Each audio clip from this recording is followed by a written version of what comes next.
Boom, boom, boom.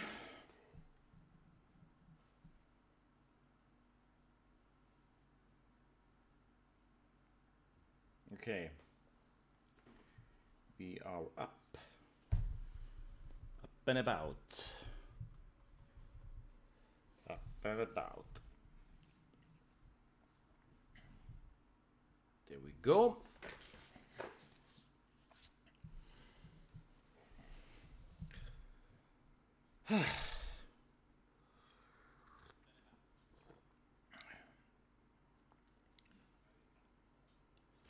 So I'm struggling with writing rules right now, and I thought for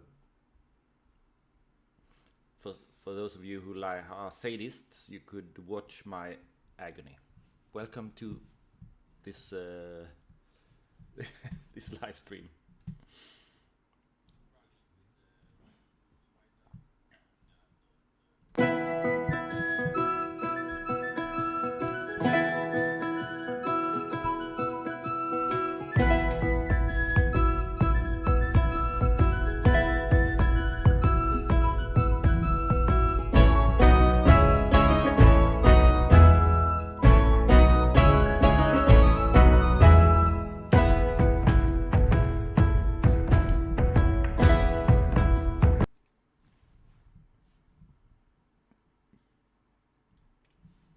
Okay, so this is the sixth version of the rules that I'm writing right now. I have written the rules 5 times before, and there's of course some iterations, some rules changes that has happened over the last couple of weeks even, that I'm trying to fit into this version. I'm also trying to trim it down. I try to have a little less wall of texts and a little more easier to digest, hopefully. I don't know. I don't know. I really don't know. Writing rules is hard. But I'm pretty happy with this. This will be like the first page, the introduction page, where I'm talking about I'm introducing a couple of terms that is like the quartermaster and the player characters and non-player characters, and what the players can be asked to make checks. Just some details like that, and I've added some example. I think we will have a big illustration on the left page here. That's something that Carlos will have to do, something pretty. And I have also decided to introduce time and the structure. I'm talking a lot about structure in the rules and a lot about procedures, because I think that is useful in the kind of game that I'm trying to write. So after the introduction, there's one page, heroes and villains, and this is important in Backpack in particular, since the rules and the mechanics of the games are very asymmetric between the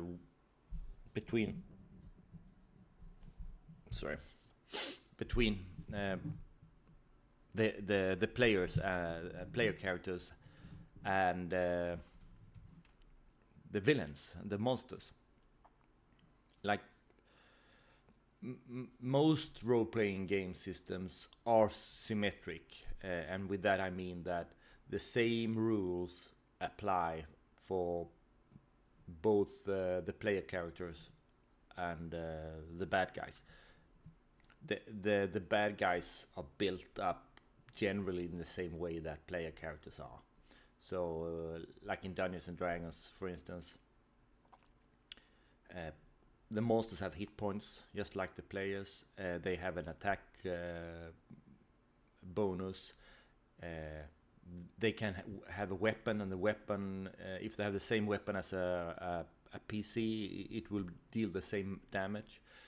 Magic users, like enemy magic users, they can cast the same spells as player characters, and there's a big advantage in doing it like that, and that is that the system for the world and for all the creatures in it becomes objective, neutral. Like you have one framework to describe everything. The downside with it is, of course, and all you game masters, you know this, that it can be cumbersome to keep track on all minutia on like NPCs and especially monsters or enemies when in battles. You have to know the bonus this monster has to attack, and you have to know what damage its attack does. You have to know lots of stuff, and if you have many different kinds of enemies, it gets tough tracking fast, and especially if you have a little more complex enemies, say enemy spellcasters, like when I was dungeon master and running D&D, it was very rare for me to have enemy spellcasters, because it was something I had to really plan ahead, to be prepared, and I make notes about all the spells, because to be able to actually use them to the full potential. So in Backpack, I almost immediately what was immediately obvious to me was, for the game to meet the design goal criteria that I want for this role-playing game, I cannot have a symmetric system. I have to create a system that takes the player's point of view. They can be complex, but everything around them has to they can appear complex, but they have to be really simple. So that is why there are different rules. So the villain dice are the most obvious example of this. So I thought that is why I very early, before even I explain how to make checks, I explained that there are two kind of or every entity is designated to be either a hero or a villain, and that is just a mechanical term, rules-wise, to know how they work and in the game.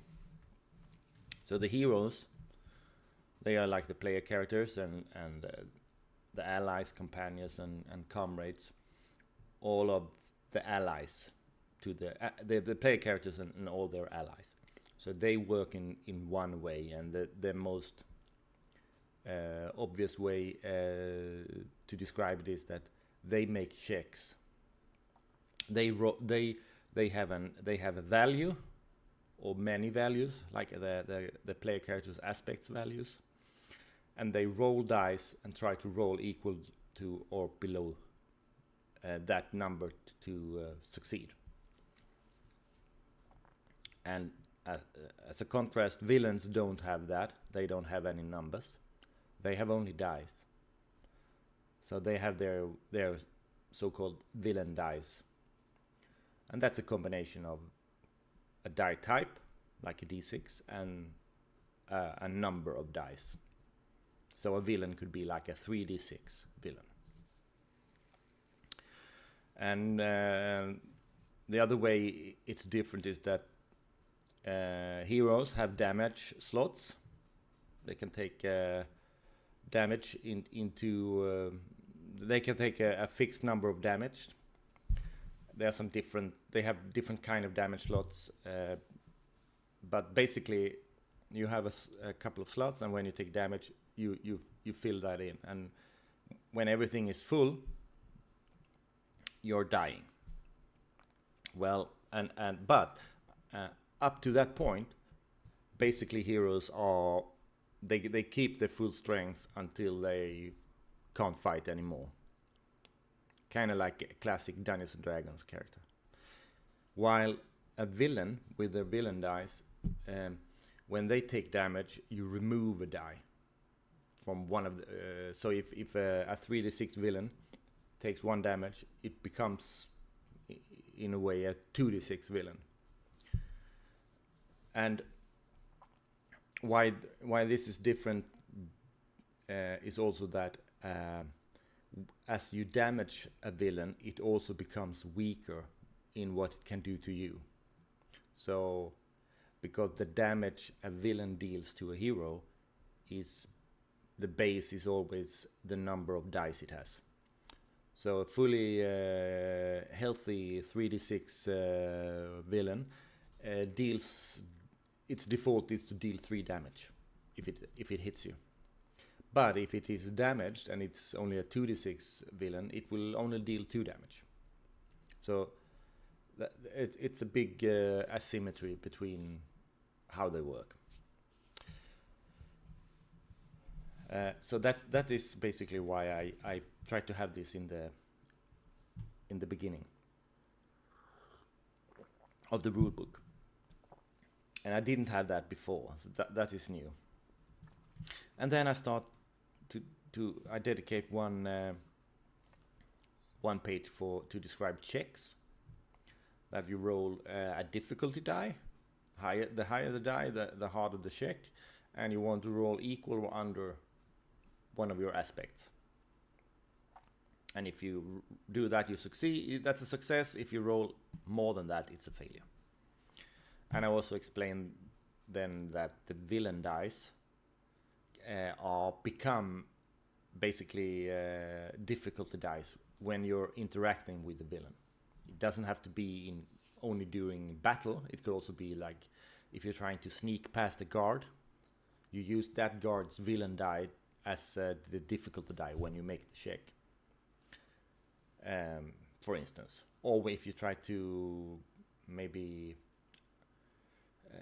bluff your way into somewhere where you shouldn't be, it's the same. You roll that person's the guard's die. So in a way, a way to think of it is that the type of die the villain has is its skill, prowess, experience.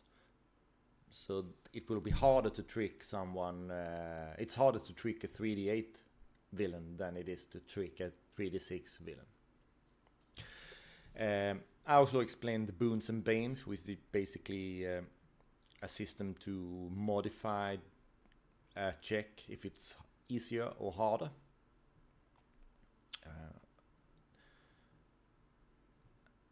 Basically, it's a reroll system. So if you have a boon and you fail your check, you can, for every boon you have, you can reroll a failed die. And banes forces you to reroll a success instead. So that's how they work. And I describe critical success. It's rolling 1. It's always a crit. If it's on the first die, if you roll a 1 on any reroll die, it is not a crit, but it is a success. So it is having boons or banes doesn't modify the chance of a crit. That is always the same. And then I talk about special checks. I don't know. I'm not sure about the terminology here. I think this is something that I will have to come back to and maybe change. Basically, I start to talk about up to this point. I've only mentioned the four attributes or the four aspects of a character: grace, might, sense, and wit. And the examples I've used is making checks against that, like the wit value, for instance. But there are of course other attributes that are like secondary attributes that uses the same aspect value because they are always they are in a way connected to one aspect, and they use the same value. So you only every in backpack a player has only ever 4 different stats. There's never more. So everything in the game is rolling against. When you make a check, you're always rolling against one of those 4 numbers. But you could have boons or banes depending on maybe skill specialization or special abilities in certain situations. So it is handled that way instead, and that is why I have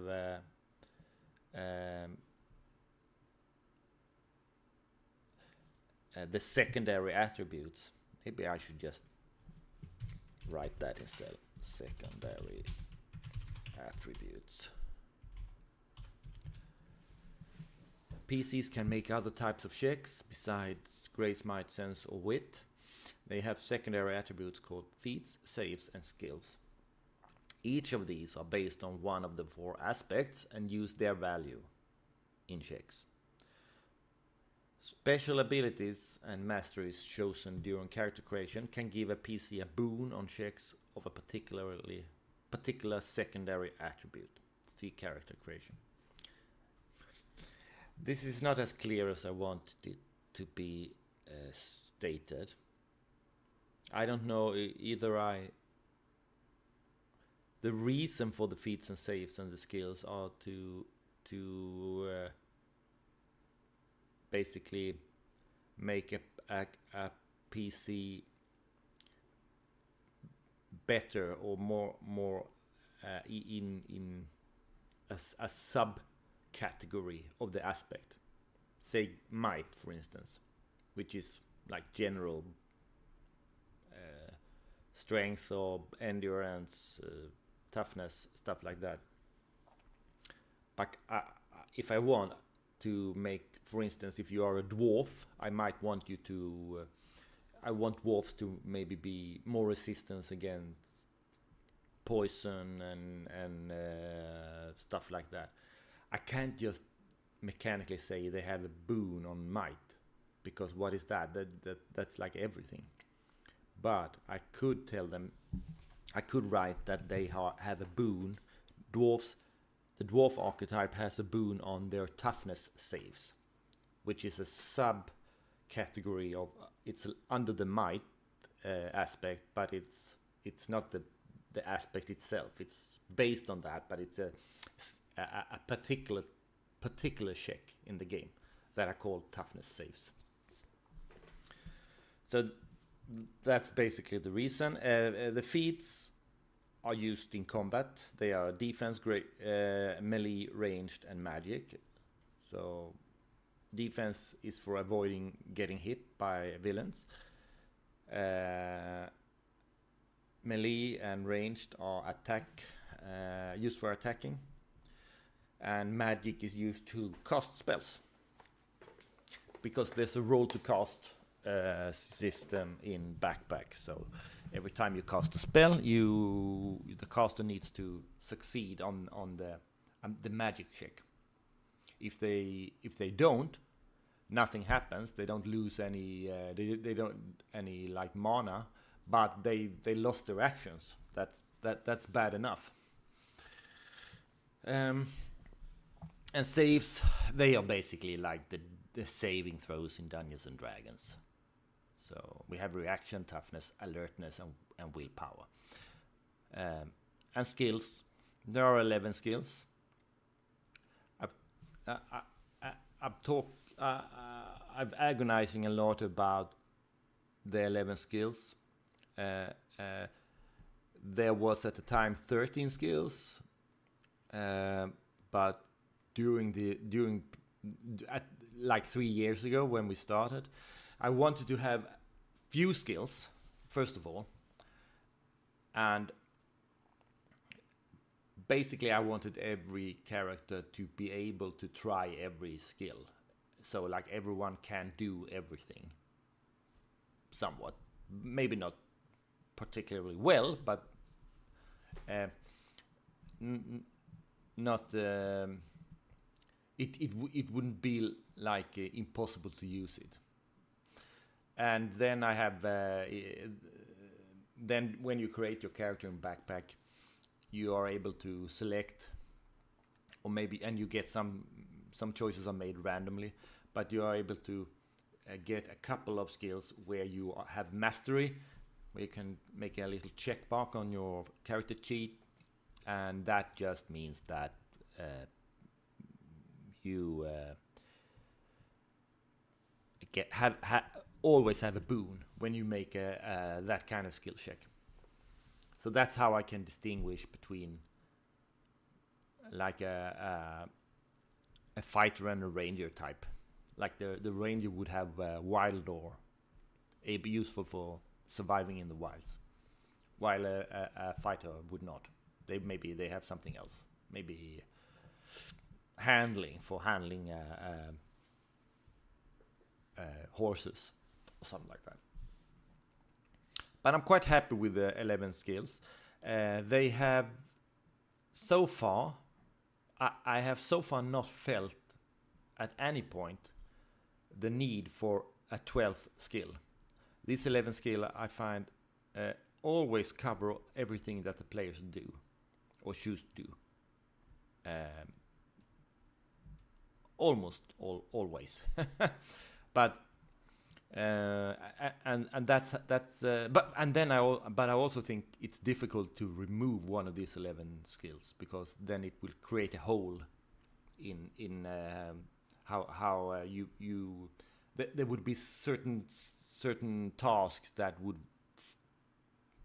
clearly fall outside the framework of the other skills. It's a it's convoluted way of telling that I have experimented, tried, and play tested, and I'm pretty these 11 skills has survived for the last 1.5 years without any changes, and I don't expect this is something that will change in the future.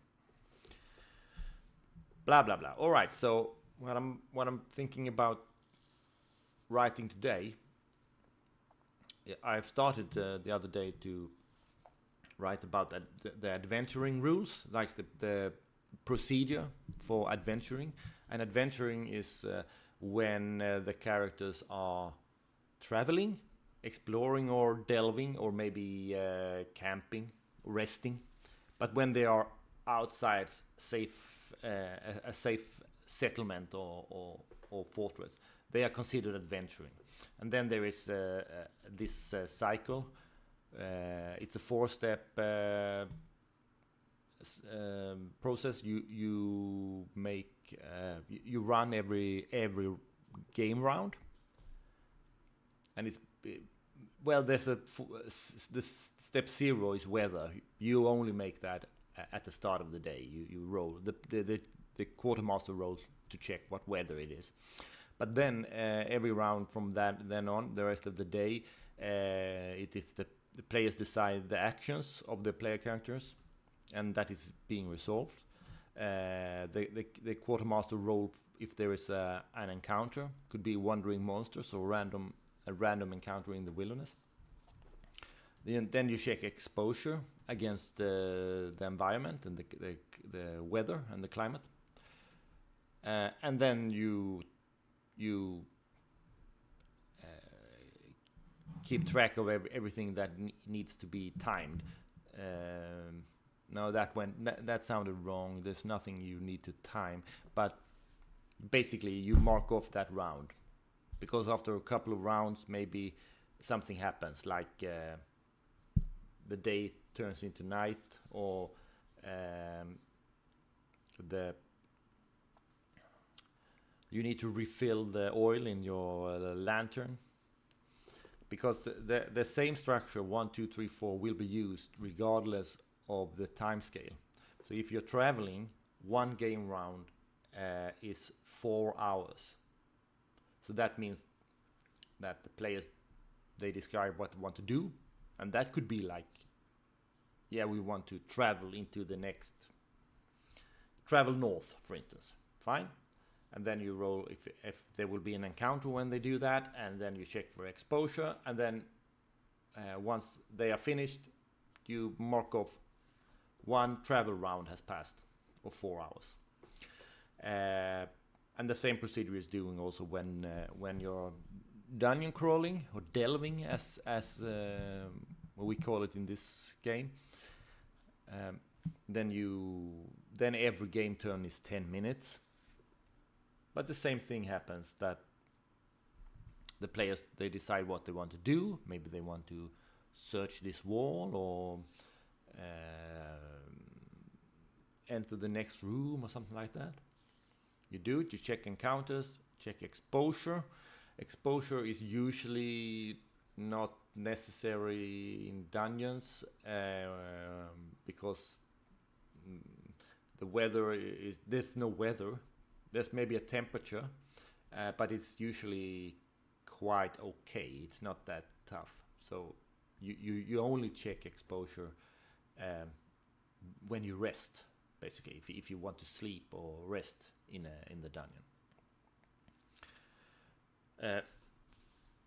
Yeah, so I will get into start looking at this text.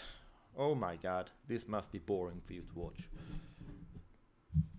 So welcome to the privileged life of rules writing.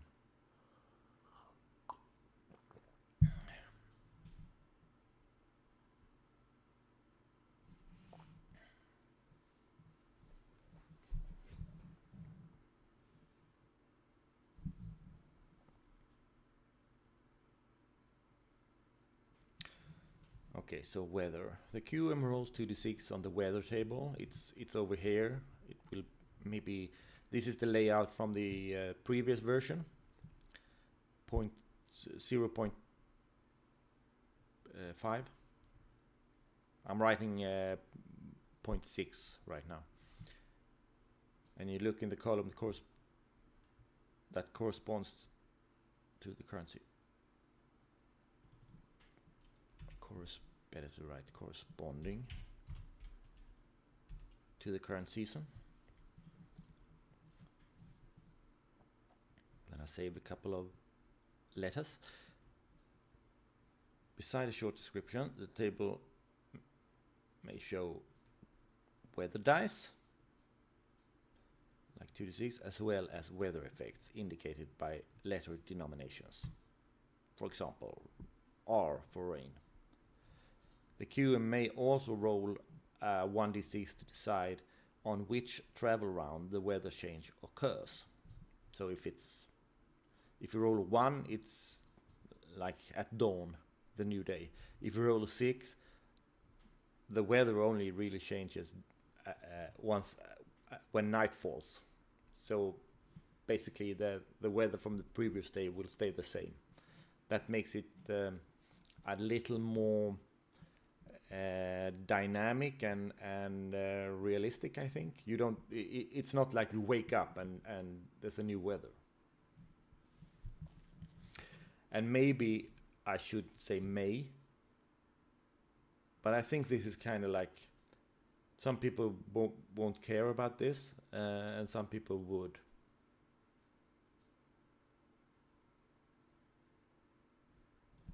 You don't decide, you determine. Yeah, I changed that. Now you have to do it if you want to play by the rules. All right, actions. This is and the text here is copied from the previous version. So I expect like to be almost totally rewritten And, and some of you might wonder, shouldn't you have like the character creation rules early in the rule book? And yeah, I've been thinking about that a lot. At one point, I did, but I thought I just rules wise, it seems still more better to build up the basic rules before you introduce like creating your character, because in the character, when you create your characters, there are abilities and skills and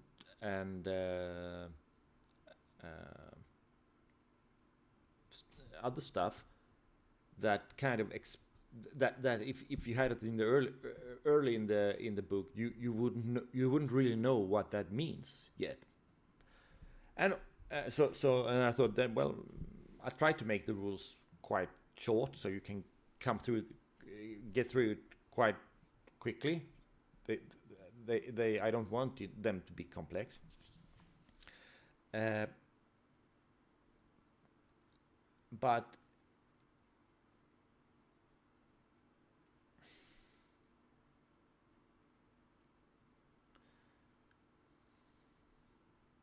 yeah, I lost it. I had something very smart to say.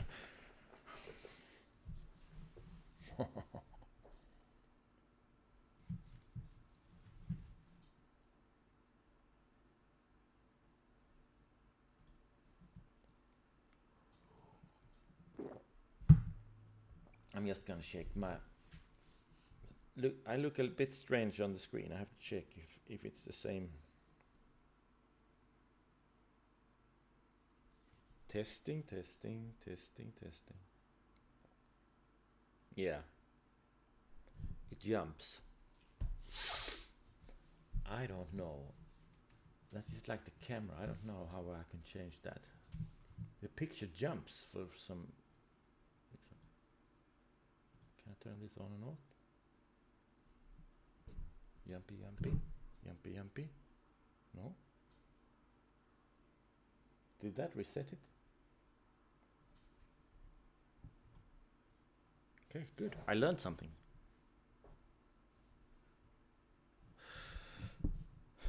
Okay, back to work. Action. You tell the quartermaster what your player character wants to do. The QM either makes a ruling on the fly,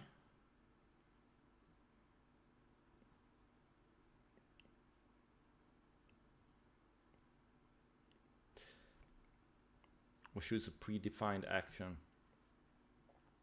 Yeah, this is also hard. This is also the hard part to explain. There are a lot of actions, predefined actions, that are used to help the quartermaster handle the most common situations that the players will do. So while traveling, if they want to spend around searching for food or hunt or something like that, that is like one action. So and then how to do that is resolved or described as under the action. But I need to make clear in the rules that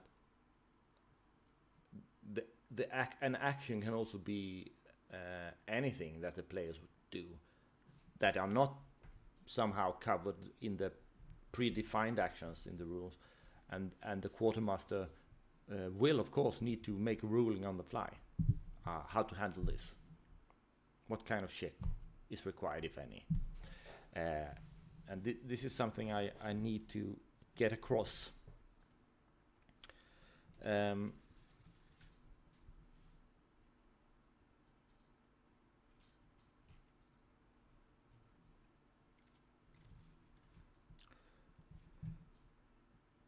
do.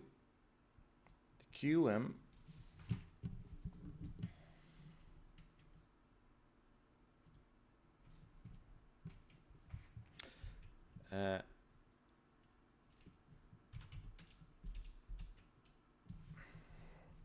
this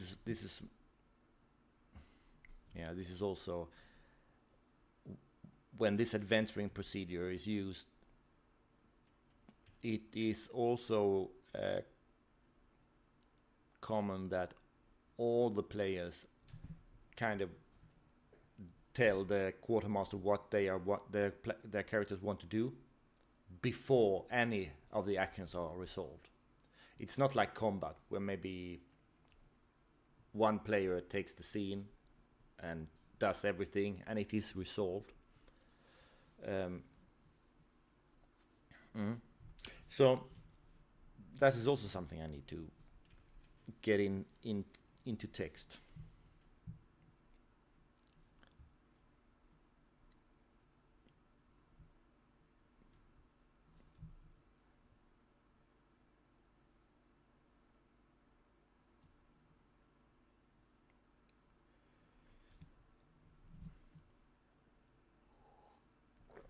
So I should maybe change this to the players. The players decide what the player characters wants to do this round, not turn. That's something else.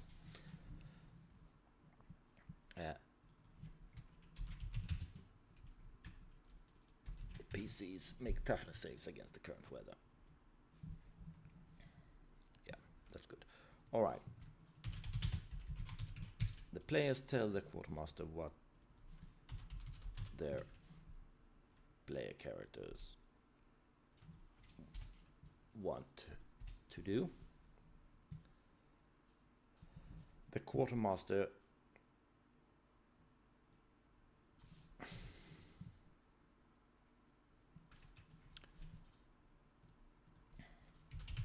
then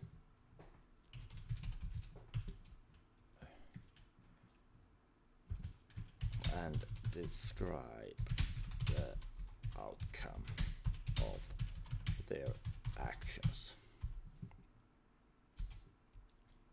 Yeah, that's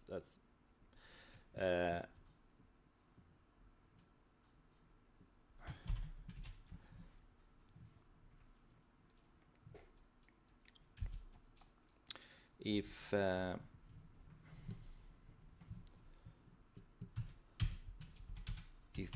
checks are required, the quartermaster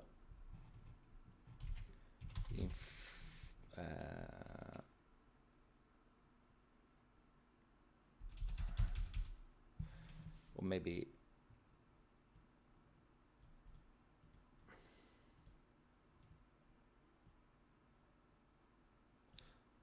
let's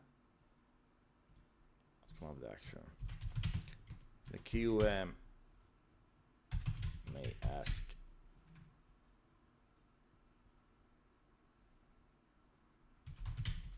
some players to make checks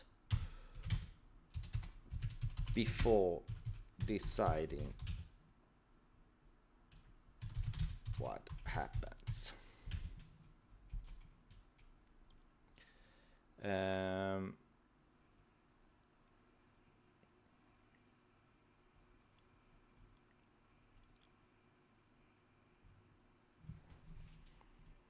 So this is like the role-playing game 101. Now I get to the concept of actions.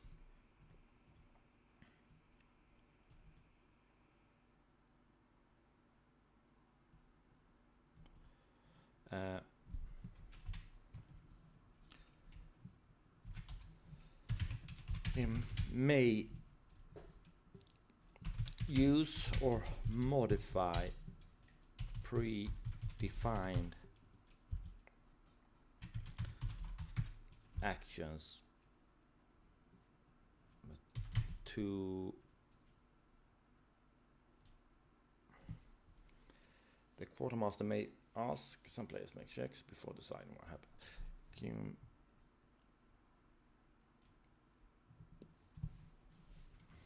Or maybe just there are predefined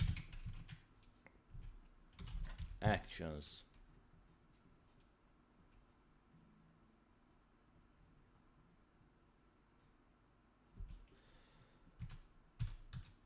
associated with each type of activity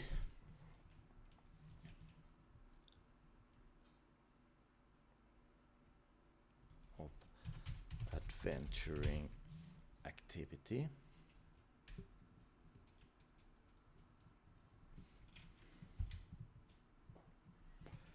Maybe we should repeat that.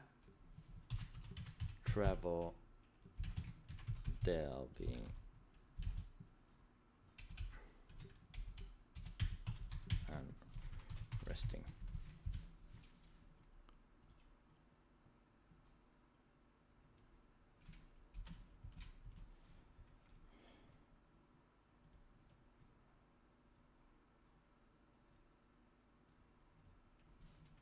There are predefined actions associated with each type of adventure activity that the QM may use or modify.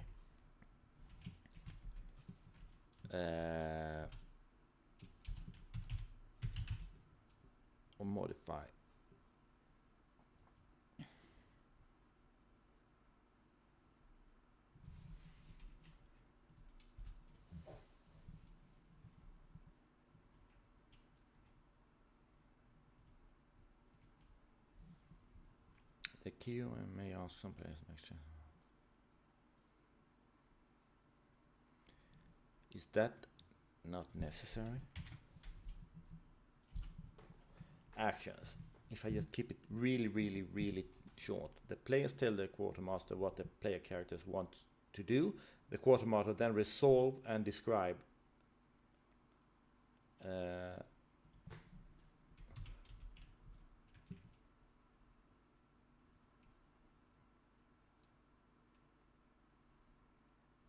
resolve them. What them? The quartermaster then resolve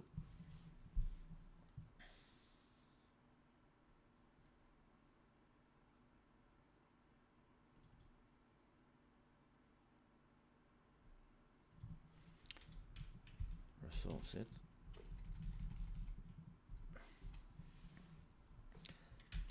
And describe the outcome of the reaction. No, it's then resolve.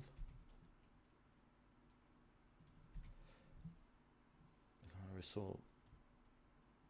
Describe the outcome of the actions. Okay, nice and tidy. There are predefined actions associated with each type of adventure activity: traveling, delving, and resting, that the QM may use or modify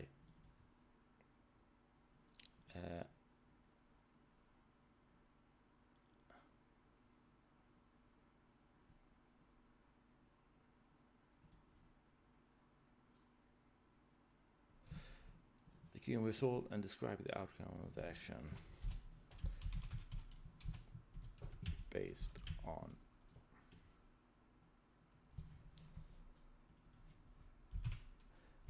make rulings and describe the outcome of their actions.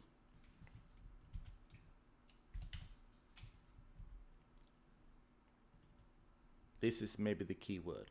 The quartermaster makes rulings,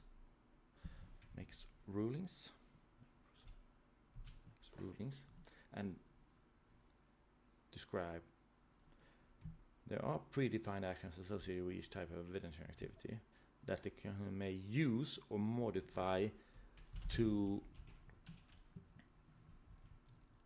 come up with a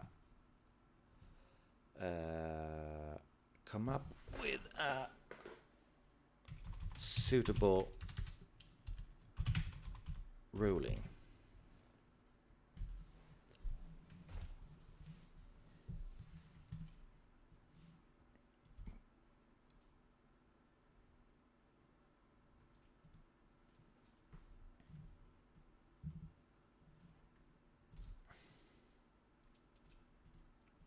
There are predefined actions associated with each type of adventuring activity, traveling, delving, and resting, that the quartermaster may use or modify to come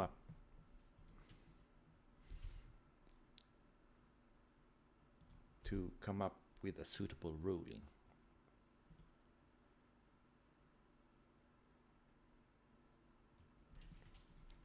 And this follows quite well. Yeah, we make this italic. I try to keep like some kind of formatting system, and I try not to change it too much. So every time in the rules when we are referring to another chapter, then I try to put that in italic, and in the PDF I will make that like a clickable link, so you can get immediately that part. And maybe when the book is getting near finished, I will write which page it is on, so you can reference it quickly from that part in the rules. All right. The players tell the quartermaster what the player characters want to do. The quartermaster makes rulings and describes the outcome of their actions. There are predefined actions associated. Maybe the rules have predefined actions associated with each type of adventuring activity, traveling, delving, and resting, that the quartermaster may use or modify to come up with a suitable ruling.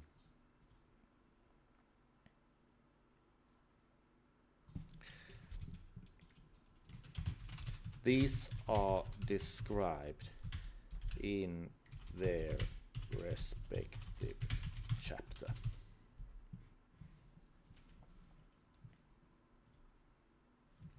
Encounter. Yeah, I keep that for now. So the quartermaster roll an encounter die to determine if the party has an encounter with something, possibly hostile or hungry.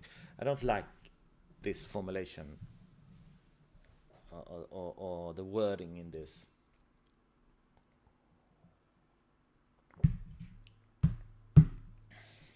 Yeah, I also don't like. This is something I'm struggling with InDesign. Like boxes, like text boxes within text boxes. How and when I want it to follow like the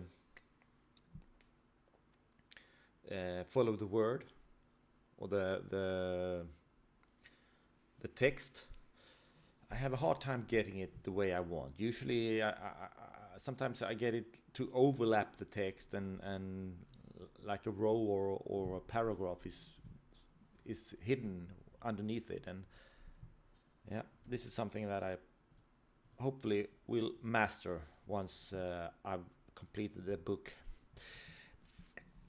So the quartermaster roll an encounter die to determine if the party has an encounter with something, possibly hostile or hungry. This is too specific and also too vague to determine if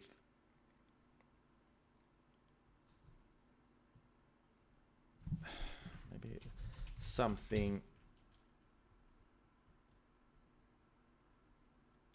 unexpected happens.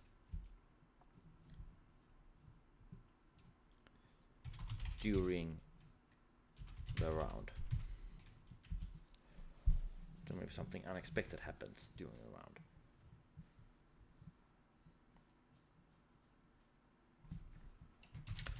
This could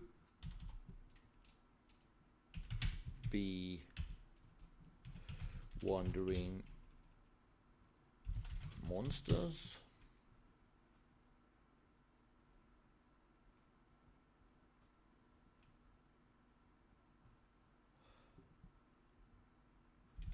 Or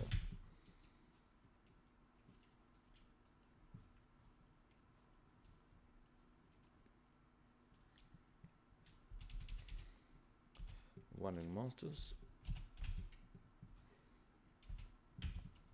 What else? Like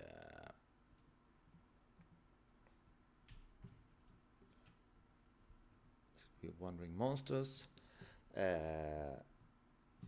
sounds or other signs of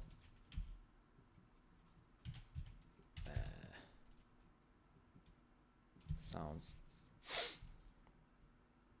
Monsters, signs, sounds of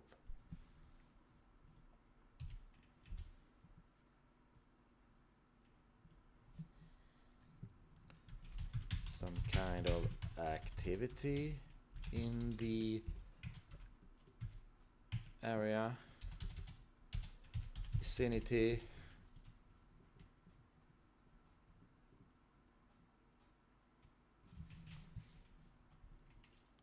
wandering monsters, sounds of activity, vicinity, or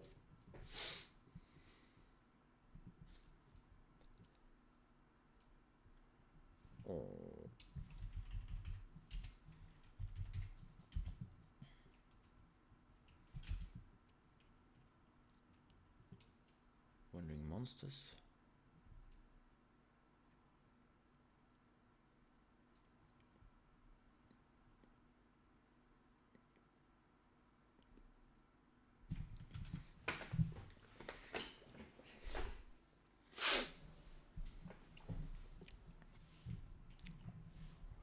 The quartermaster roll an encounter die to determine if something unexpected happens during the round. This could be wandering monsters, sounds of activity in the vicinity, or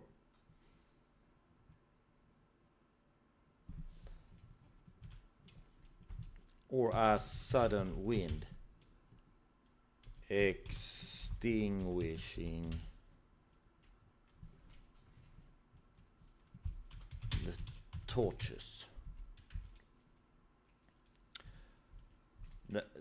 So the details about like having a table for random encounters is explained in the encounter chapter. So I don't think I have to go more deeply into it now. The die rolled depend on the situation, activity. I need to activity. See traveling, delving, or resting.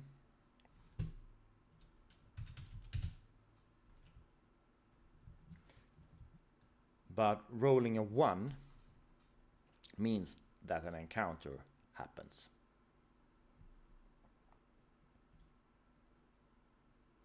Sea encounters, yeah.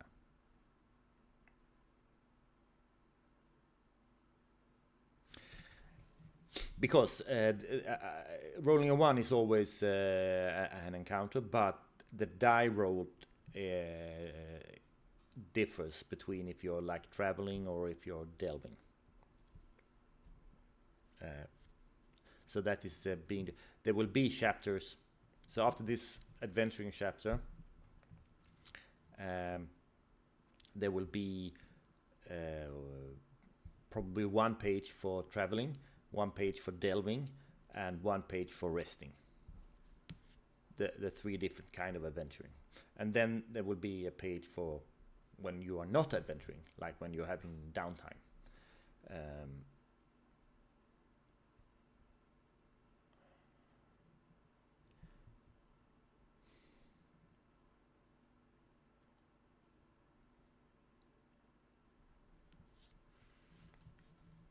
okay, I'm okay with this.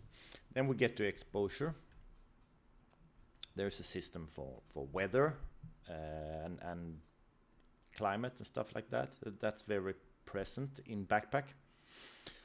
As the focus is making an expedition role-playing game where preparation and the environment is as much a character as any villains. So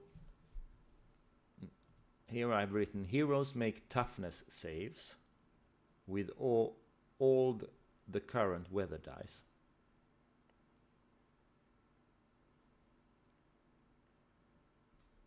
Each failed die deal the hero 1 exposure damage. If no die is rolled at all, heal all exposure damage instead. This, I think, is not clear enough.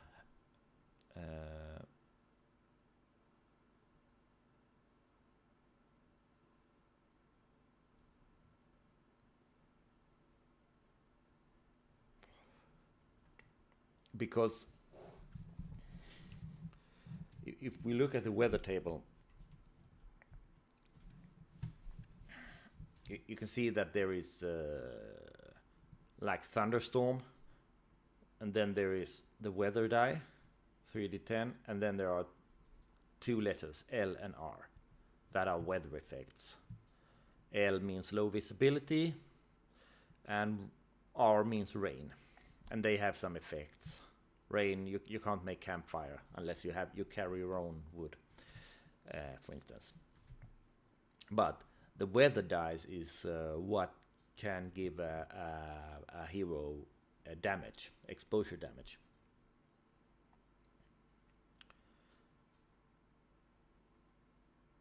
So basically what you do is you roll 3 d10s,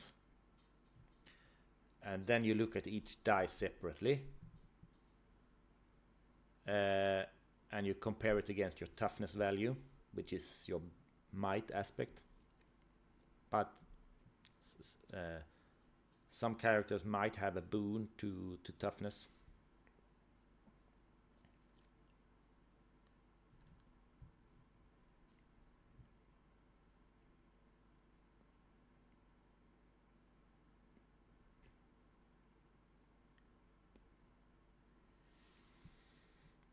But these kinds of checks are rare. Most checks in the game is always 1 die. You roll 1 die.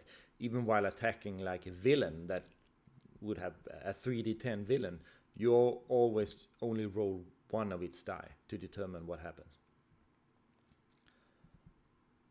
So I'm thinking about, is it possible to streamline this?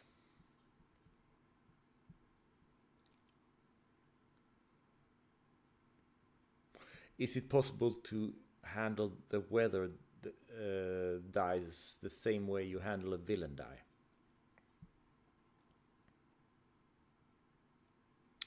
So in that would basically mean right now the damage dealt is always the number of dice. So a 3d10 villain, if you're being attacked and you roll and you fail a defense, you take 3 damage.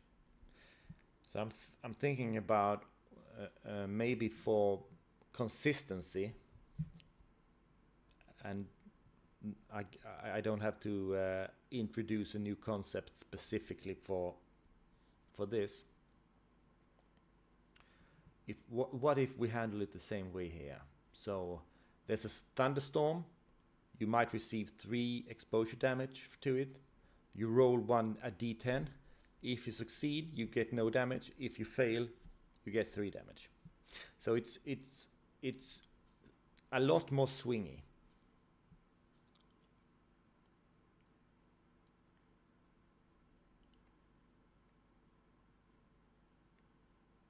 It's a lot more swingy. I like it more the way it is now, where you actually roll 3 dice. But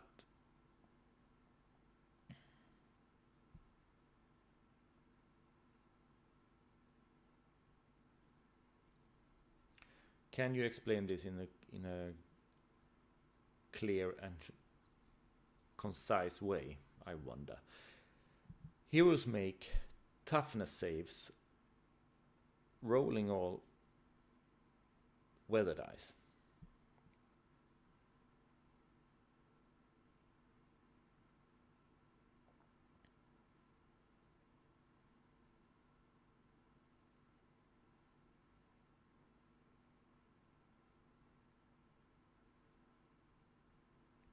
I'll try writing it the way the way it is thought of from the start.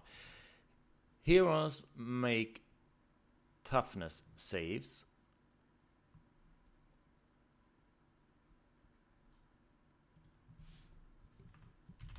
rolling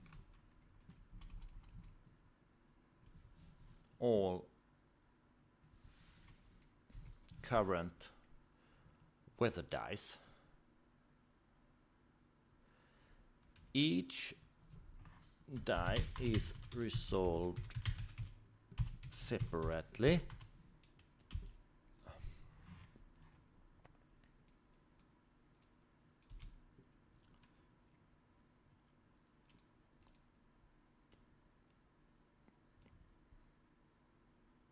Each die resolved separately, and every failed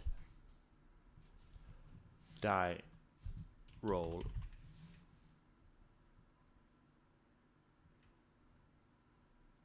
deal the hero 1 exposure damage.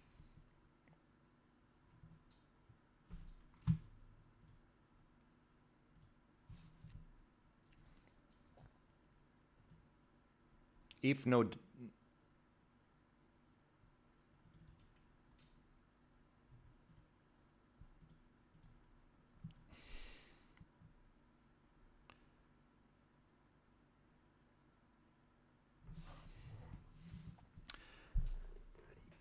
if no die is rolled at all, heal or all exposure damage instead. That is like how you heal exposure damage, like included.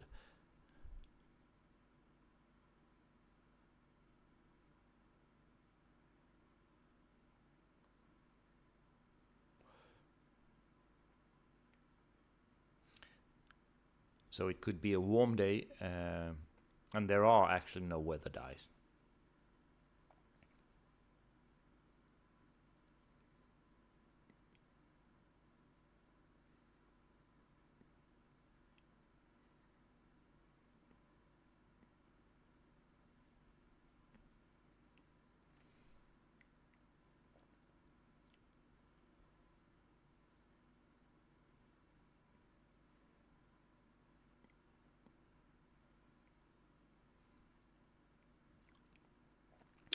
But it could be that there are things that might reduce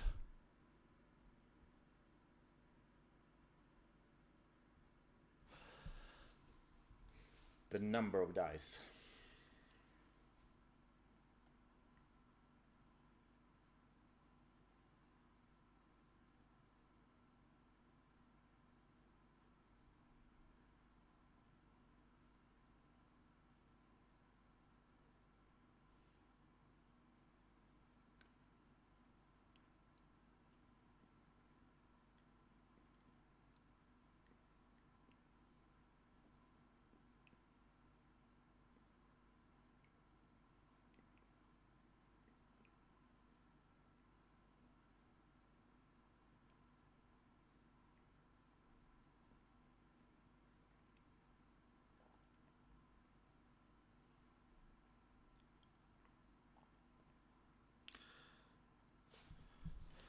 If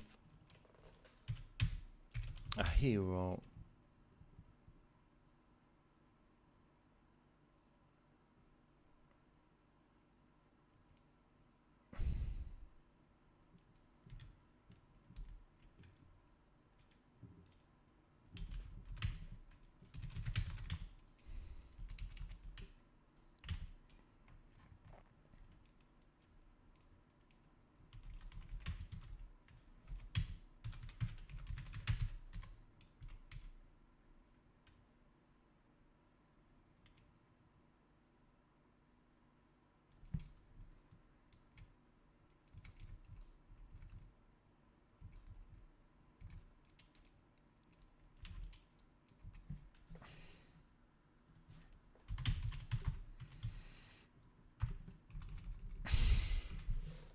if a hero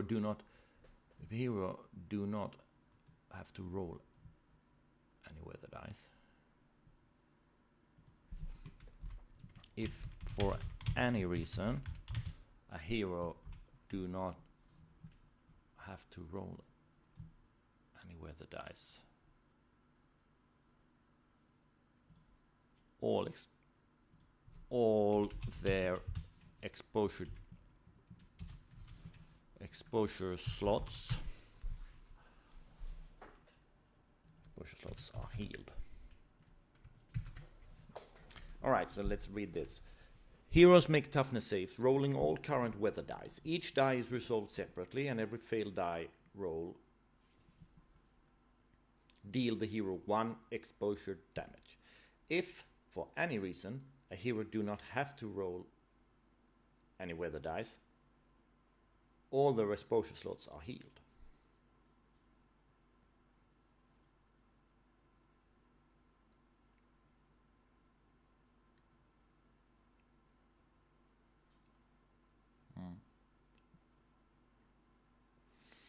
All right, it's good.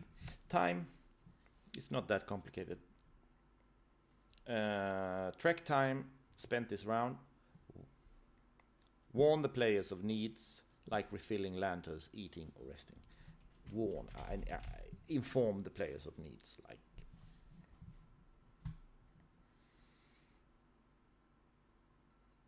eating and resting. It's okay.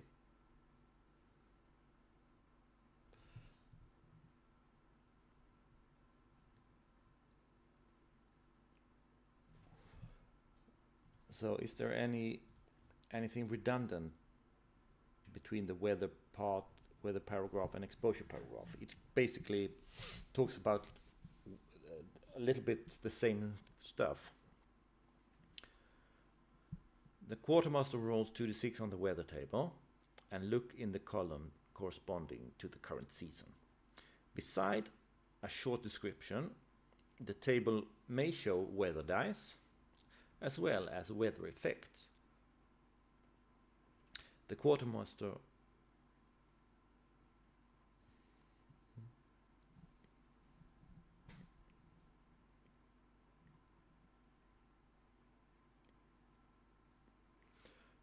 also roll a 1d6 to determine which travel round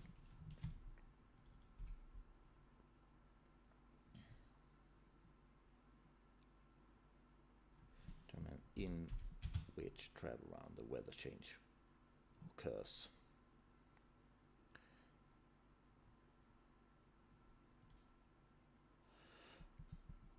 I could do a small table. Sometimes that's clearer. Dawn, morning, noon,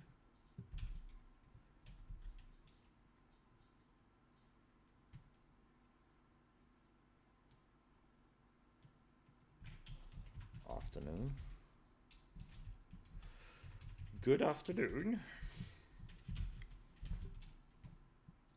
dusk,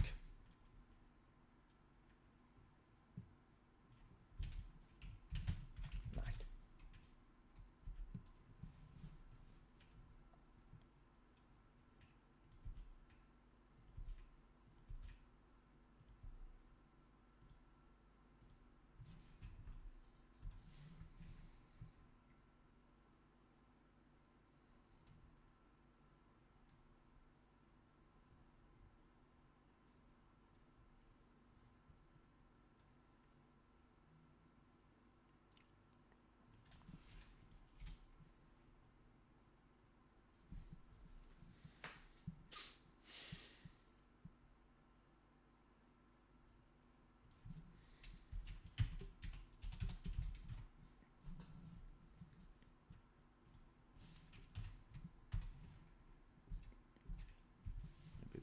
better.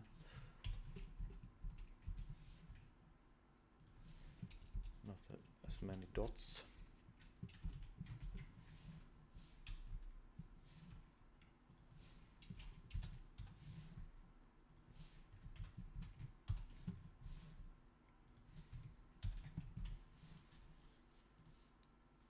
Yeah, I think it's better.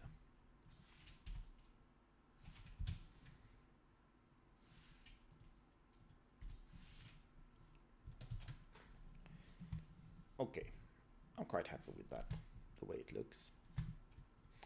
Now, should this be only on one side? What would happen? Because I used two tables. Yeah, we could do blah blah blah blah blah. We need figursättning. We make it around.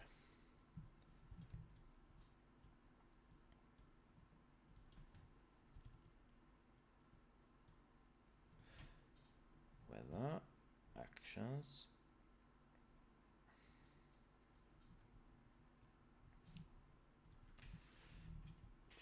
It won't fit, I think.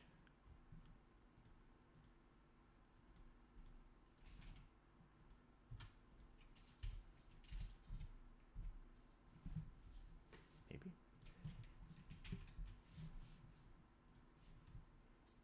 We try to put that here. Okay.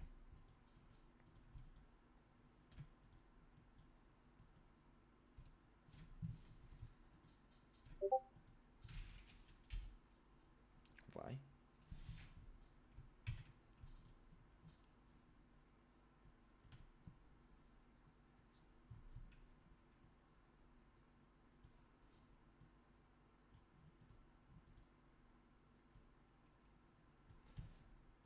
I want that a bit higher up.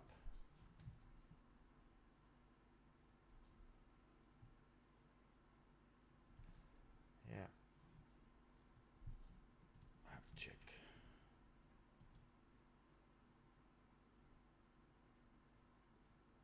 So is this, yeah, okay.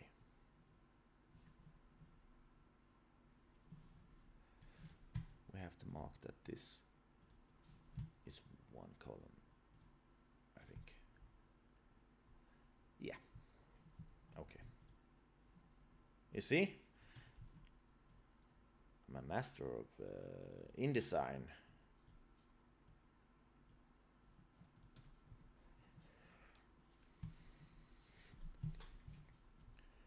Good, good.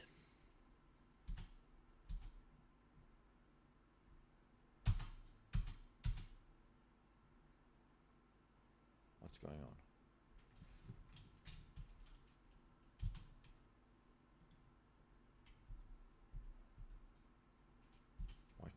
Why doesn't it?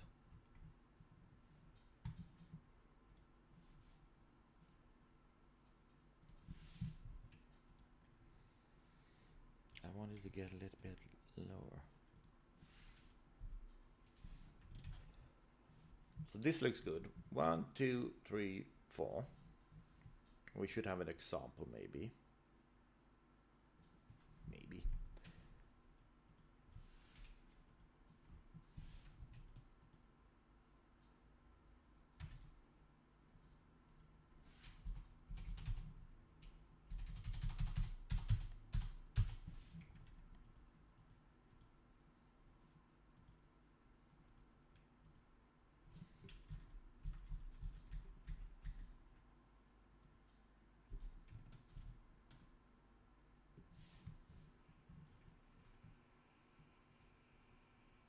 Come on, don't crash.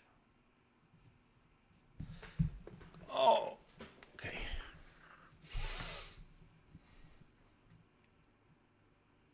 It's not the stablest of the most stable of software I've ever worked with in design. I think we've lost it. I think we lost contact. We'll have to close it down. Not even that.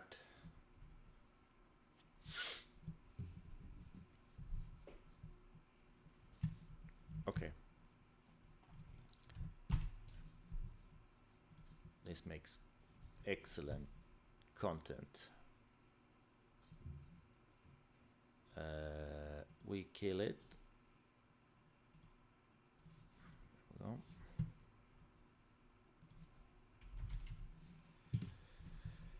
In design, we reopen.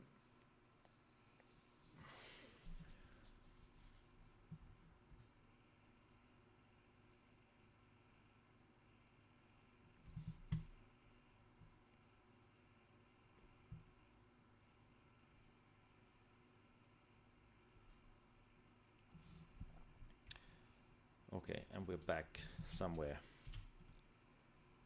in time.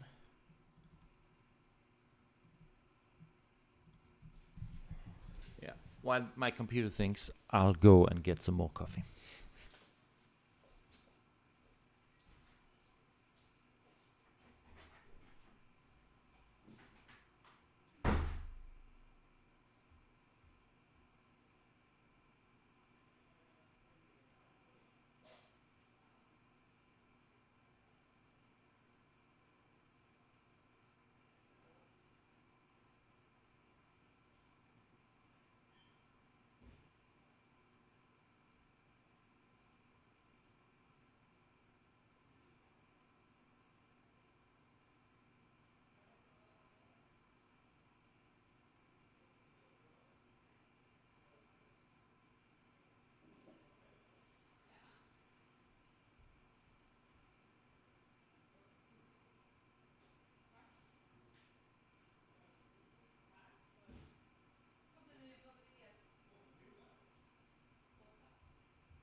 I'm back. Missed me? All right.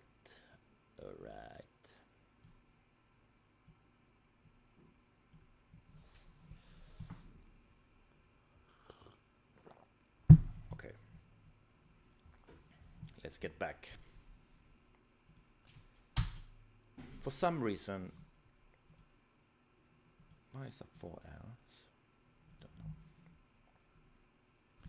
For some odd reason, I can't get this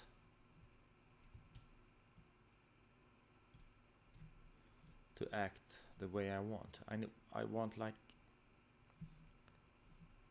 this is embarrassing.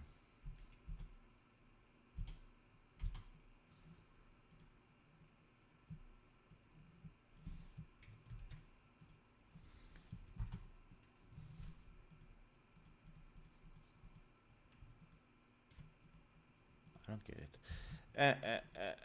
I won't lose any sleep over it right now. I will fix it later. I want it to be a row more below it. For some reason, it doesn't want to.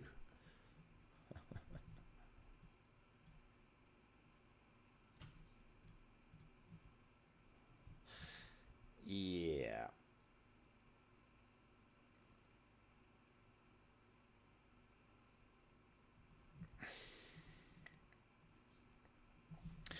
And if we look at the example, this is something that I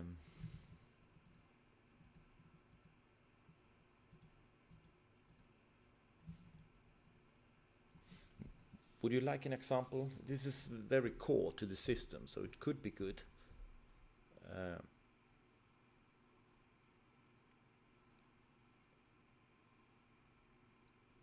but maybe it's better to have an example in each separate chapter, like the traveling chapter or the delving chapter, and such. Yeah, I think so. All right, so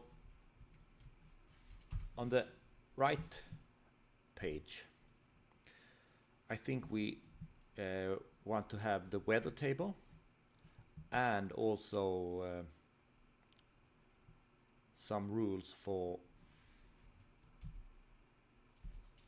water and food and water. It's good. Resting, clothing, camp, maybe not. Maybe that will come in the gear chapter, but we'll see. But first of all, we need to change the background page for the right side here. It should be an A. Bloop. Meaning that we could put it like this. And I think that I want the weather table at the top.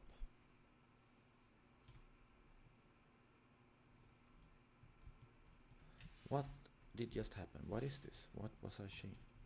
This I want at the top.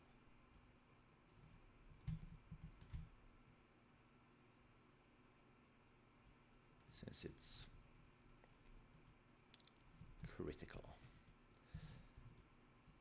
And this is being put here.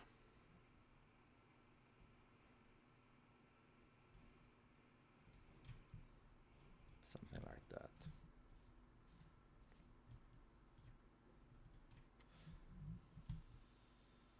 I need to get this all the way down.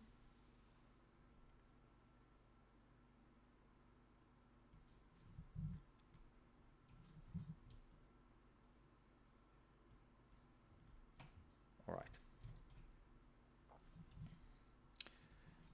Let's remove the lines because it looks a little cleaner. So we have the weather table. It's simple enough. There will be some tweaking to the numbers since when this was play tested, the system for damage and exposure damage was a bit different. So I think this needs to be tested a little bit more, but I'm quite happy with it.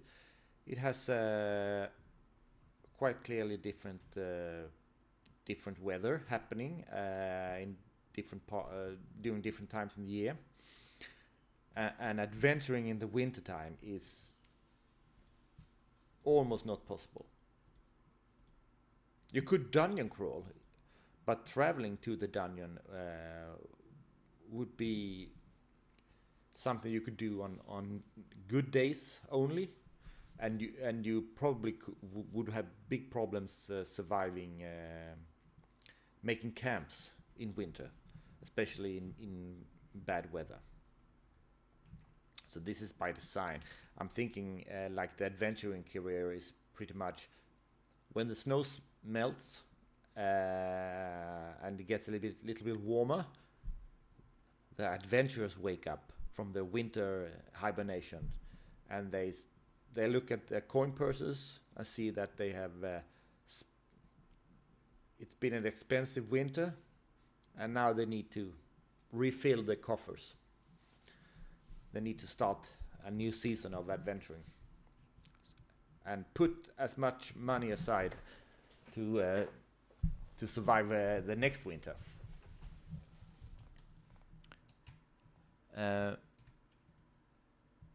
All right, and the weather effects, I would like to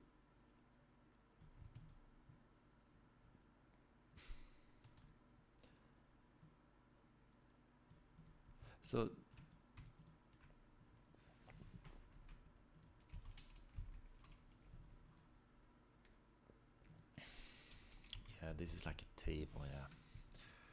Okay. Yeah. I'll worry about that later.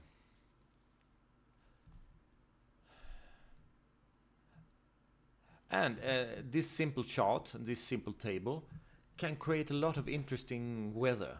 that actually affect the players. They can become problems for the players that they need to plan, because one of the design goals for backpack is, of course, equipment matters. So what you pack, every piece of equipment has its use, and this is reflected in different subtle ways. But for instance, a D, that is a draught, that you need to drink one water ration every travel round during daylight. And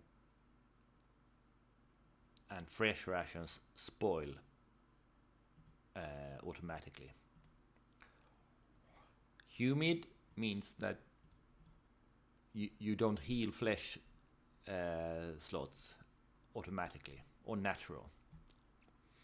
Low visibility, that makes sense. It's difficult to get. It's easier to get ambushed, and it's harder to find track or hunt. Rain affects your campfires, and T, that's travel slowed. Usually when there's really bad weather or heavy snow, makes everything slower. And X is extreme weather.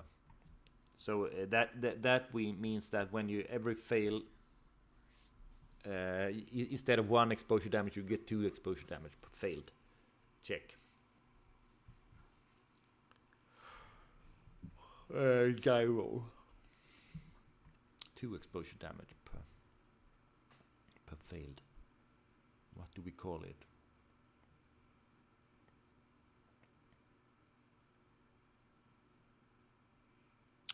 We don't call it exposure check anymore. That was from an older versions.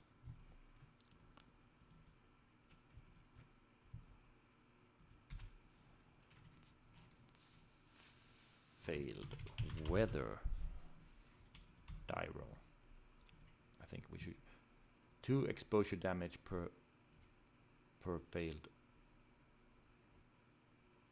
Yeah. Good. All right. And now we have some survival rules. Food and water.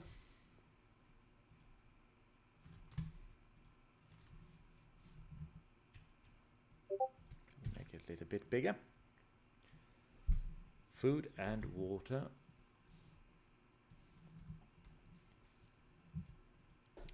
I need to rewrite this. Without 1 food and 1 water ration daily, take 1 grit damage and gain the exhausted condition. See conditions. Eating and drinking can usually be done while taking other tasks, other actions. Dry rations, eaten anytime. Fresh rations must be cooked before eating. See resting. And spoils with time. The QM roll 1d6 each day. On a 1, the party's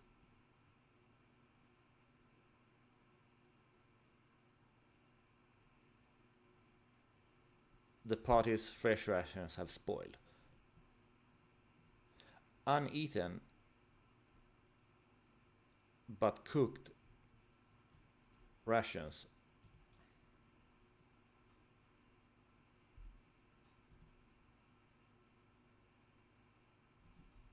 converts into dry rations. I don't know about that, but it makes sense, because sometimes you catch a lot of food. You hunt, the party hunt, they get a lot of food from, they catch deer or something, and they can't eat it all that night when they are preparing the food over the campfire. What happens with it? Do they keep the fresh rations? They only prepare what they are going to eat? But sometimes no. I decided that if they cook it can stay fresh for a little while longer. I don't know. I don't like that. I don't think. I don't think. No, I don't think so. I don't think that. No. Fresh rations is fresh rations. And dry rations are dry rations. And spoils with time. The quartermaster roll 1d6 each day. On a 1, the party's fresh rations have spoiled.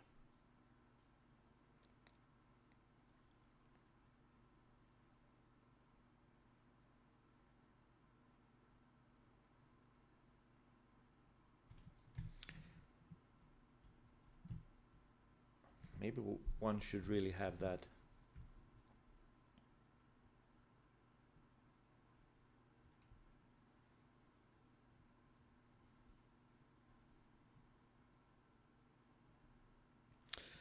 This is something, yeah, what bothers me is that this is typically something that players and the quartermaster will forget in game.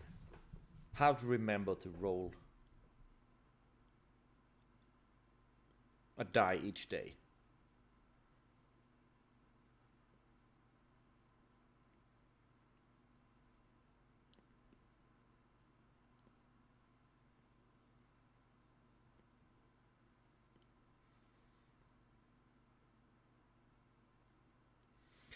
Who's keeping track of that? Could you do something more elegant? I mean, this is not something that is... This shouldn't be cumbersome. The idea that fresh food spoils over time, that is of course something that you need to take care of, especially in a system where expedition and your equipment is central, and so the survival in the wilds.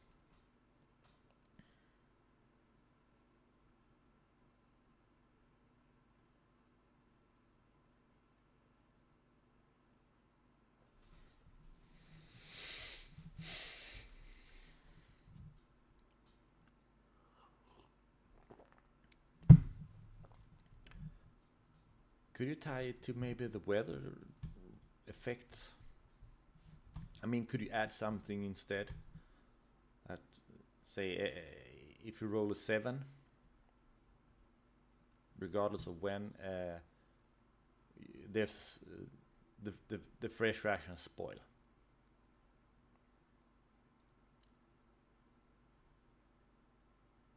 And it has to be all of them, otherwise...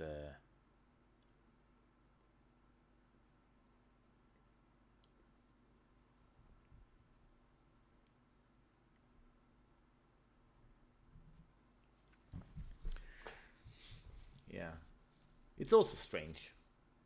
Say that you hunt a little bit every day. You're carrying around fresh rations. Some of them are 1 day old, some of them are 3 days old, and others are 5 days old for some reason. But at some point, when you roll the wrong number, everything spoils at the same time. It's not realistic. But you don't. On the other hand, you don't want to keep track on how old the fresh rations are. Really. Who's keeping track on that? I mean, there's nothing on the character sheet indicating the age of the food, and that is also too much detail. That is not something that is interesting to track, I think. Could be a matter of opinion, of course, but I don't find that very interesting.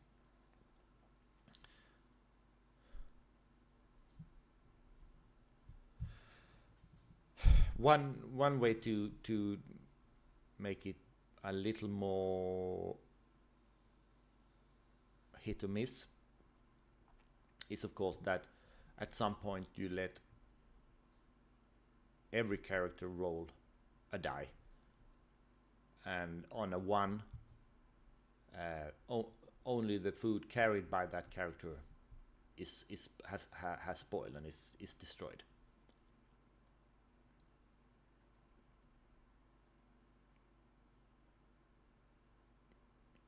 But then you come to the point. Okay, so you need to have like a procedure, a daily procedure, where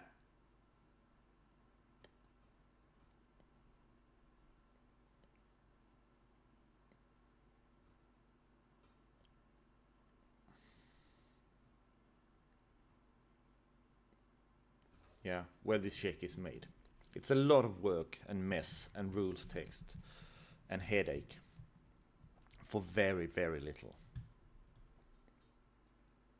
Still, you want to have it because you want to have the hunting and gathering food mechanic.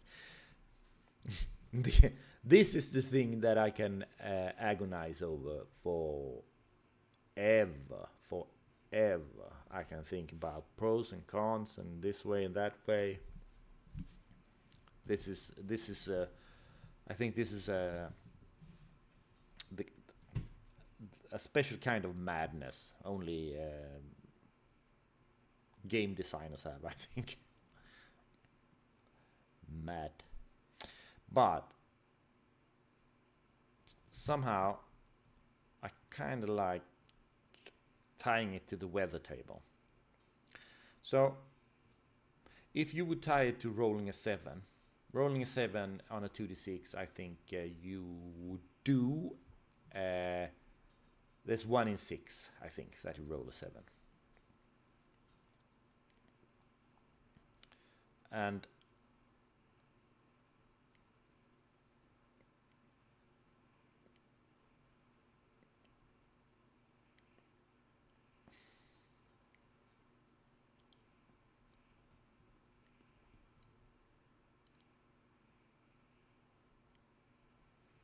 I could put it in 6, 7, and 8. That would make it much more likely that it happens. I don't think so. Yeah, if I'm going this route, I think I'll remove from the weather effect drawed that fresh rations don't spoil there.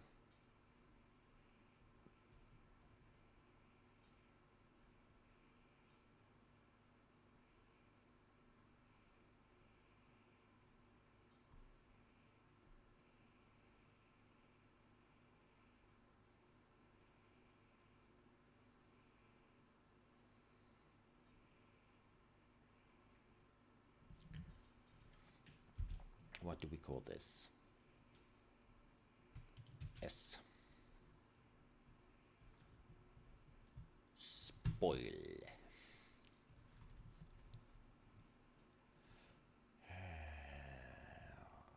Okay, we add something here. Add a row. We have S.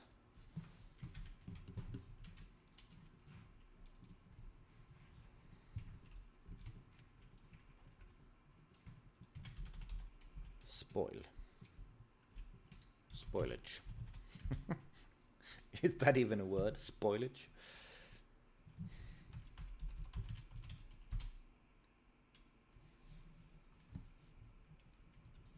Yeah. Fresh rations destroyed.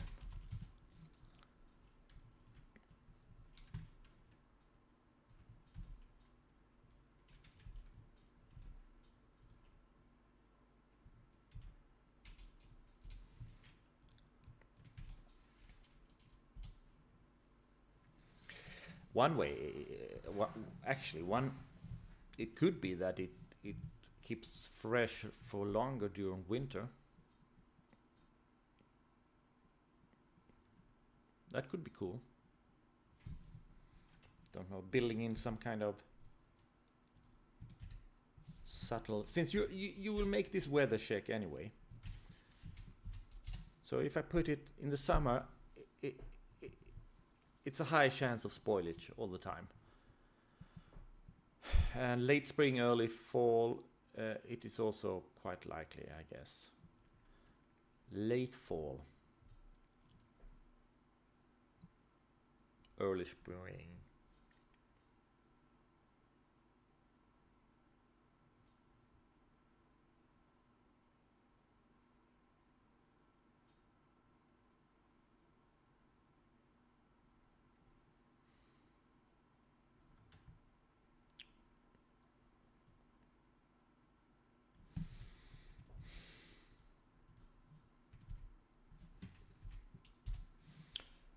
Windless.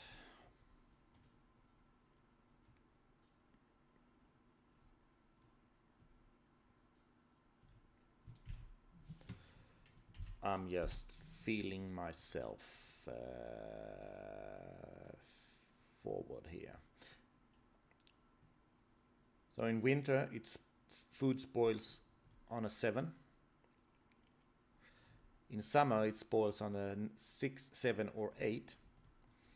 Or in late spring, early fall, it spoils on a 6 or 7.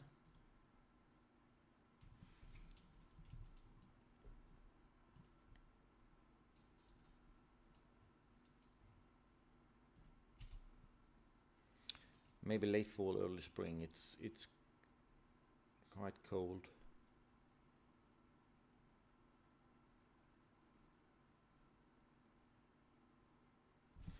Yeah, but we want it to spoil as well. Yeah, okay, so it's the same in the middle.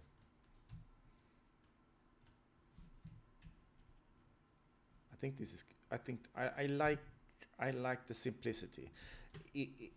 By doing this,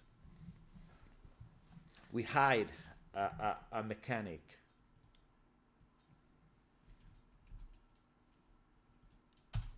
We hide it. There's actually no rules about the spoiling of food and water.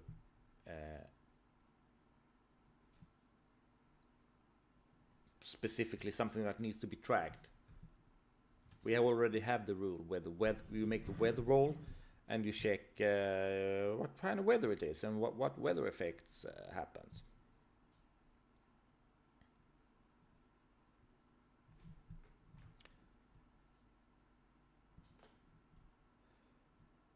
Yeah. I also want to change how certain things are formulated. Oh, time flies. It's only. I was only thinking I would stream for another 15 minutes. But we made some good work. It's extremely tedious and slow for me to write rules. I'm seldom quite happy about it. And I think some of it is that I'm not a native English speaker. So I have one extra hurdle to overcome to formulate everything. And once I'm happy with the final rules draft, I will of course need to hire an editor who is English speaking to go through it with me, because I think that I don't think my my English skills are up to the task. I know. In fact, I know they're not. So that's difficult. But also writing rules in general, I think that's hard. That's hard because you constantly have to try to think how it will be handled.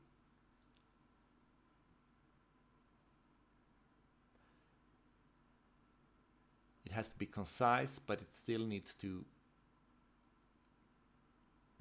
be understandable by the reader who doesn't have everything in the head of the system like I do.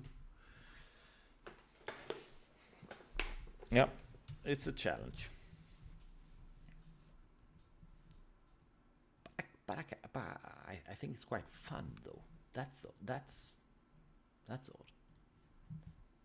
Like writing the rules, I think is like the worst thing and the best thing.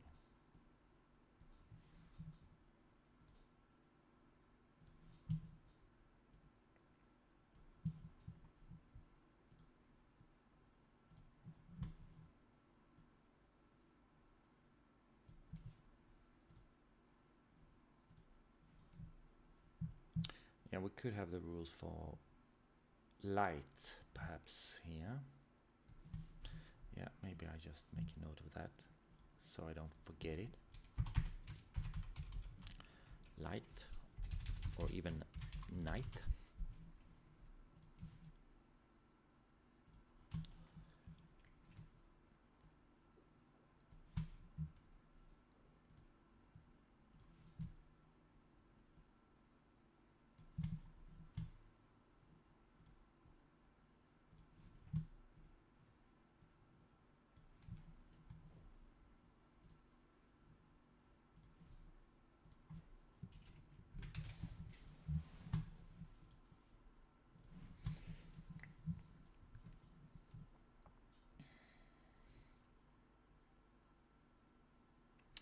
So low visibility, a bane on sense saves and wild law checks. Okay.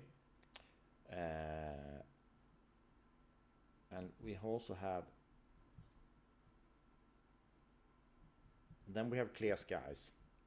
This is important mainly during nighttime, because clear skies basically means that you see the stars. So you don't have a penalty to getting lost. So this is really what I need to specify this. I need to do this clearer. So no bane to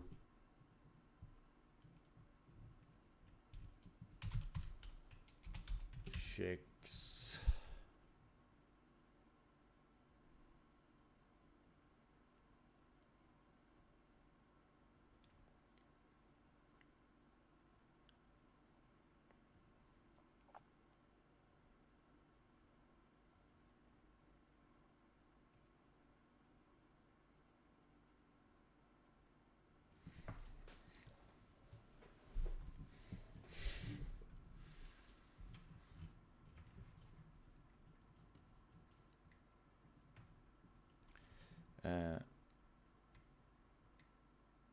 because there are something that is called you make a check not to get lost. Maybe we should introduce a term for it instead, like a navigation check. It's just something that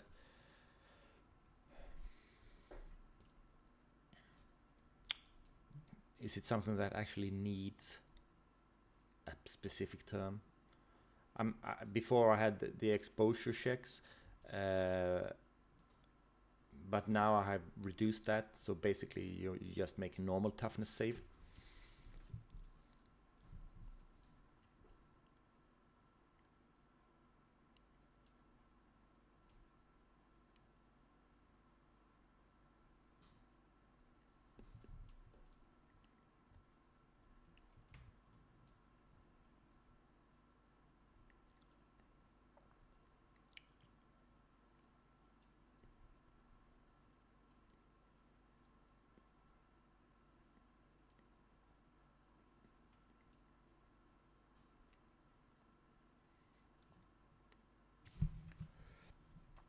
Is should not exhaustion.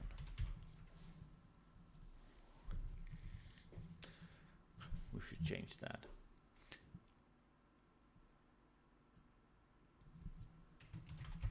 The simple way is just to give it to all wild law checks, and that means that you can track during a night without penalty. That is possibly fine if it's clear.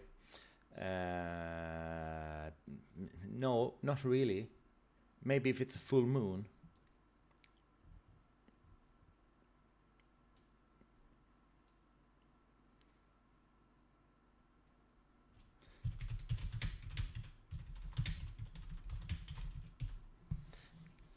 No bane to wildlife checks to avoid getting lost.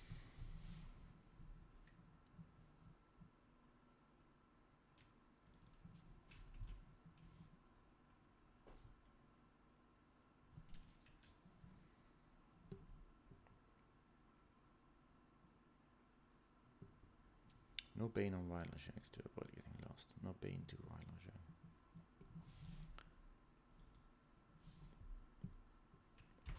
No bane on wildlife checks to avoid getting lost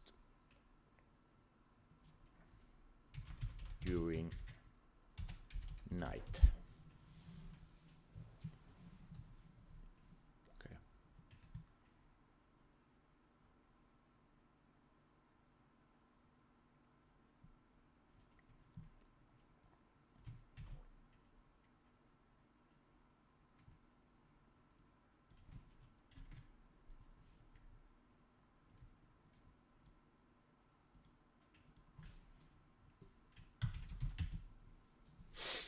Bane on sense saves and wildlife checks.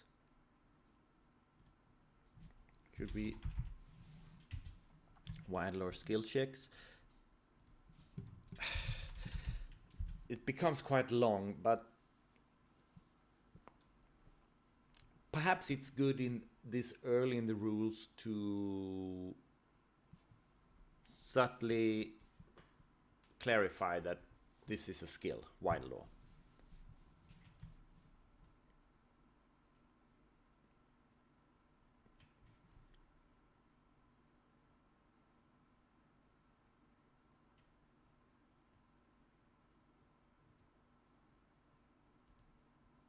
Then we should do it here as well.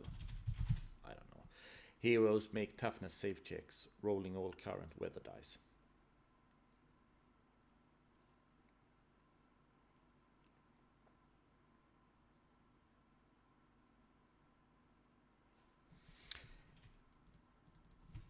Every hero make toughness save checks, rolling all current weather dice. Each die is resolved separately, and every failed die roll deal the hero 1 exposure damage.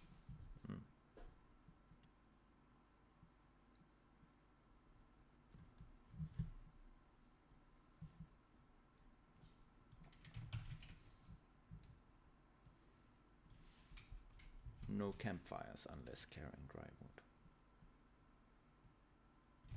Add 1 round to travel actions. All right. Good.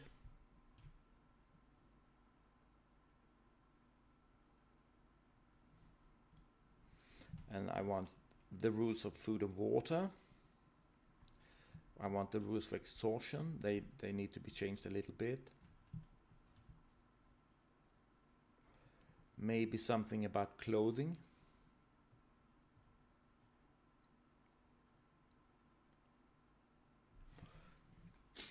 Either that or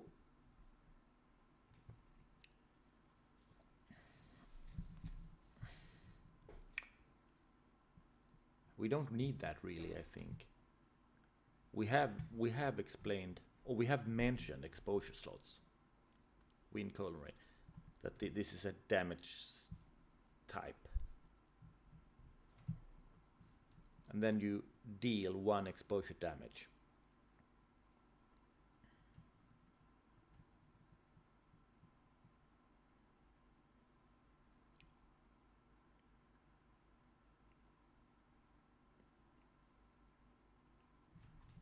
I don't have to define how many slots you have each. And there will be rules for the camp information. No, I think we can remove that. Night.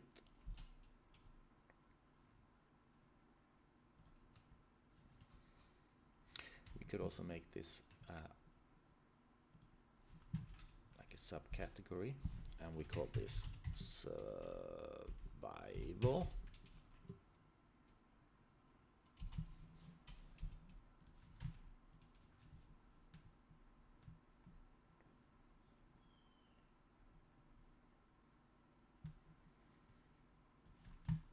do we want this perhaps?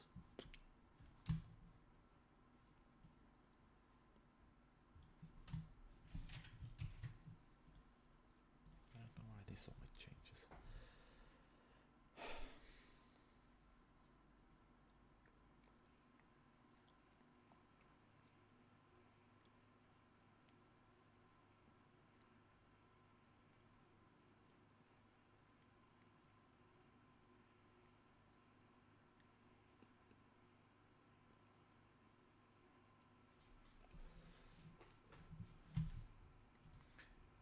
If we do like this.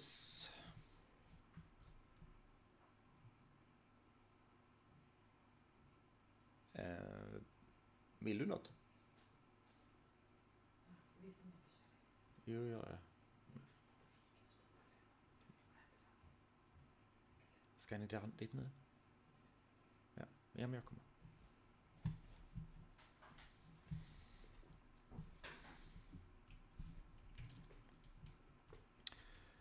Good.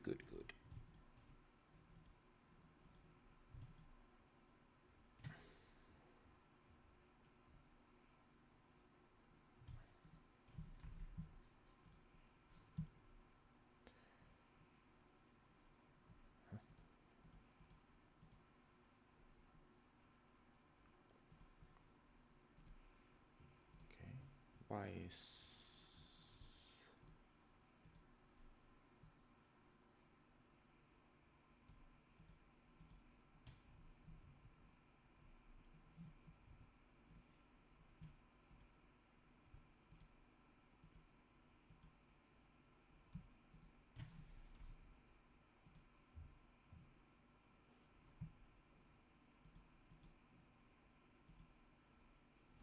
okay.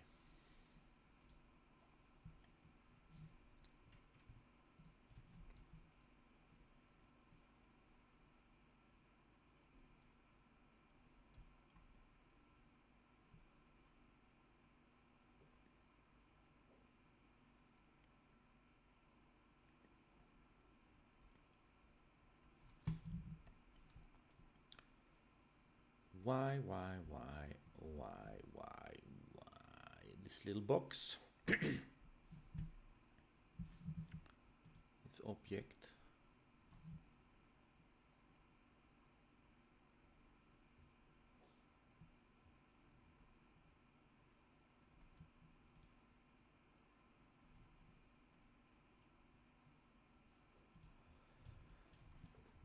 What kind of box is this?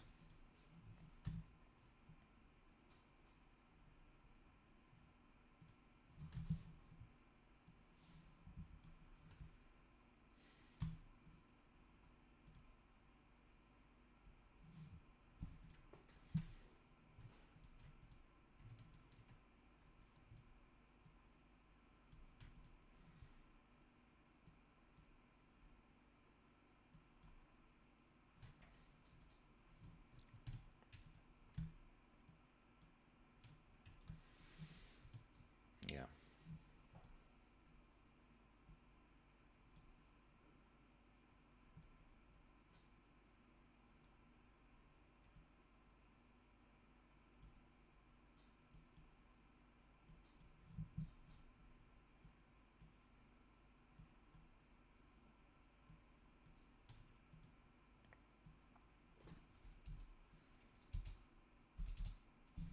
Oops. Remove this.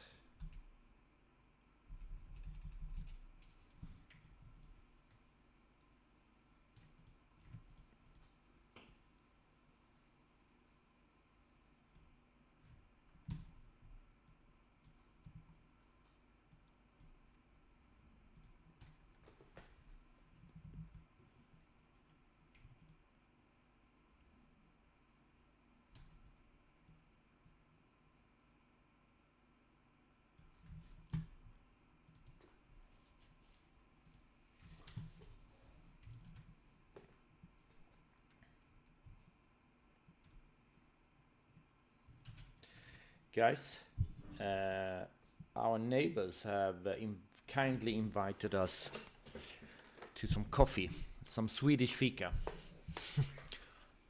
So I will end the stream now, and I will keep working on this later this evening, I think. But without anyone watching. All right. Like I said, this must be extremely boring. If anyone in the universe is watching me saying this right now, you seriously need to consider what you're spending your time on. All right, guys. This is cool. Thanks a lot. See you.